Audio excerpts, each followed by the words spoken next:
Now, tensions over Syria and shrinking global oil inventories have been the key drivers for oil as prices jumped to more than a 3-year high this week. Kola Karim, chairman of Shoreline Group, joins me to analyze the rally in oil prices that we've seen this week. Thank you so much, Kola. Pleasure to have you on the show. Thank you, Esther. Exciting times for oil producers, for the oil market, and Nigeria is among. Good news for the authorities, the fiscal authorities, higher revenues. But let's talk about what the key drivers have been. We've seen increasing geopolitical tensions. Syria has been accused of using chemical weapons on its own citizens. There's that strong rhetoric coming out of Washington, Trump threatening Russia. So all of that coupled with, that cut in production or output from Venezuela. So help us put this all together. I think the global imbalance of what's happening today, if you look at what's the threat from America's sanctions on Russia, Syria, Saudi Arabia's threat coming from Yemen, all this tied together in itself is creating a very big instability in production, and that is fueling, one of the biggest drivers of fueling this. That's one. If you look at from January to March, the price increase has gone up by almost 25%. That again helps buttresses the position of where we're going. A key indicator, what we're seeing today, is the stockpiles in OECD countries is actually gone from 300 million barrels to just under 50 million barrels again. So it reinforces the tightening of the industry itself, and that insecurity is driving things. Is that what the OPEC was referring to when it said stockpiles are evaporating and will evaporate specifically in September this year?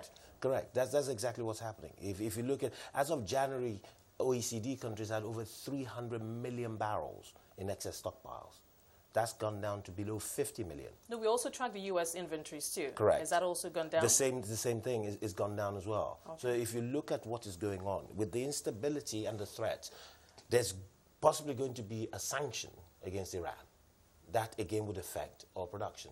There's possibly going to be a sanction with what's going on in Syria, which is bringing instability to Saudi Arabia, and the threats from Yemen is adding to that. Then the biggest factor is if there is a possible sanction against Russia, who is another major oil producer, the global framework is going to create a huge disruption in the pricing formula, looking at laws of demand and supply. So a healthy dose of geopolitical tensions on the one hand. But then for OPEC, obviously OPEC is happy about this, but OPEC also says that despite this that is supporting oil prices, it could extend, or it's looking to extend in the supply cuts into 2019. Do you think, if you add that to the table, I'm thinking, couldn't that shoot oil prices up to somewhere near $80, $90 per barrel? No, I see $80 oil today is probably a reality. If you look at all indicators in what's going on today, that could only add fuel to the whole positioning that we could reach that price. But the good news is a country like Nigeria is in good stead. If you look at the evaluation, look at the producers in Africa. Angola has had a drop in production. Other countries in Africa, Nigeria is the only country without the cap. Libya has had a drop in production because of its internal problems and disruptions.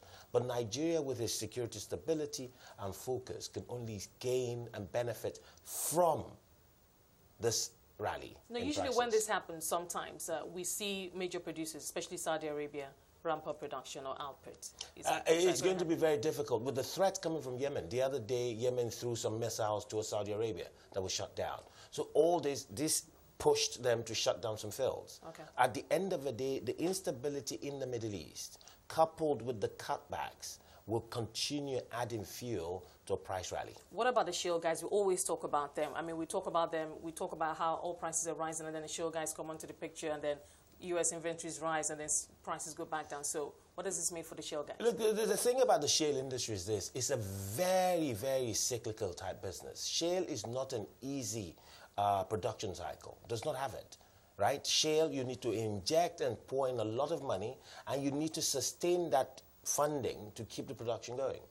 Technology is getting better, it's improving, but the reality is this. Shale consumption is majorly locally in the United States, right? And as the American economy expands, if you look at the rally in the American economy in the last year and a half since President Trump, that consumption is being consumed in America. They threatened some exports of shale, but that's dried up as well. And as we see the global instability in the Middle East and in cutbacks with other regions, shale will not be that much of a threat to the global pricing formula. Let's bring this back home. Let's talk about NNPC, I mean, the new funding structure, how this impacts on our production levels and for businesses like yours. I think the new funding structure from NNPC could only be good news, because we would only start seeing the benefit because the days of cash call by NNPC and non-availability of funding is almost over, because the IOCs and the JVs have been allowed by NNPC to look for funding in supporting the partnership and the JV. And that is going to start bearing fruit in the ever, hopefully, increasing ventures in Nigeria. And that would only help the local industry. Well, let's talk about our production. We're somewhere around perhaps 2 million barrels per Correct. day. We originally have, or still have a quota of 2.3 million barrels per day. We haven't been at that level in a very long time. So I'm thinking, what is that key factor that we need that would help us to continue to benefit from the oil price rally? I think the key thing indicator for Nigeria is stability in the Niger Delta. With that in place and the support from NNPC to various joint ventures, that will keep the focus in driving the production from Nigeria, and in turn benefits from the global instability will become Nigeria's gain. So do you see us ramping up production if we do see the stability? I mean, if we can weather the election cycle and come out of it on the other hand, and there's still peace or stability in the Niger Delta? I see it. I see it. There's a lot. In terms of capacity, can we go back to 2.1, 2.2, Oh, definitely. If you look barrels? at the projects that are out there today, you've got the Bonga Southwest, you've got the Zaba Zaba project. There's quite a number of big projects out there that could come on stream in the next 2 to 3 years. Same with smaller companies who've got projects that will bring in another 20, 30, 40,000 barrels a day on stream. So these all added together could only be better news for Nigeria as an oil-producing nation compared to what is happening on a global level where there's complete instability. Now, how confident are you in the oil and gas reforms in the country? We know that, I mean, the PIGB, that has been passed. We're going to see merging of some companies on the NNPC is going to, emerge a new company, a better run, more efficiency and transparency. How confident are you that this could actually transform the industry and bring in much needed investments? Look, like in every business, innovation has always been in the forefront as a driver, since oil is a very important part and driver of foreign currency and foreign exchange, supporting the Nigerian economy. It is critical to make sure government has the right structures in place, and that's what we see. And I'm very confident in time, as the industry is getting better, technology is getting better, government support and regulation is getting better, also NNPC's drive in making it an easy partnership between joint ventures and partners and NNPC and streamlining all its processes getting better. We can only see a better future for the Nigerian oil and gas industry. I think also, I mean, carrying the communities along, because many of these IOCs, I mean, they operate in communities where we have people, and that's where all the agitations come from in the first place, talking about the Niger Delta. Are you hoping that this time going forward, things will be different as we go into a new era where we want the oil and gas industry to be more efficient, but they also operate in communities. So I'm thinking to myself, are we going to begin to see a change in that area? I think one thing that's very clear is the Nigerian government, the state governments, the local governments, the oil companies have all realized one critical fact. The community is very important. So a proper operating environment that's stable and safe for all sides is what we all want. And that factor is what is creating a very stable and enabling environment in making sure everyone is working hand in hand in creating that proper working environment that will be beneficial to all.